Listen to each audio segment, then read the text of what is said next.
Prima accumuliamo meglio l'acqua, rifunzionalizziamo le vecchie opere, dopo ci sarà anche un ragionamento di risparmio idrico. Pulire, scavare e rimettere in funzione. Sono queste le direzioni operative del commissario di governo per la siccità.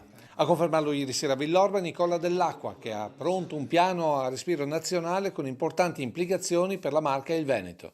Quindi lei farà una mappatura per vedere la situazione complessiva per poi poter interagire. Assolutamente sì, il mio compito è questo, insieme alle autorità di distretto stiamo organizzando e direi che fra una decina di giorni mi presenterò alla cabina di regia, che è il vero organo consultivo di questa emergenza, e illustrargli i dati di vedere quello che si può fare sul territorio. Sotto esame quindi tutti i bacini lungo i fiumi, come ad esempio l'invaso di Busche lungo il Piave, a cui seguiranno le ordinanze per far intervenire le ruspe con l'obiettivo di ripristinare gli invasi e il duplice scopo di raccogliere l'acqua per far fronte alla siccità e di gestire possibili piene derivanti da intensi ed improvvisi fenomeni temporaleschi.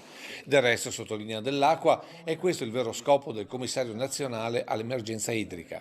Il compito che ha il commissario, scritto chiaramente sulla legge, è quello di andare a verificare tutti i bacini, ad esempio quelli di montagna, per verificarne la vera funzionalità idraulica.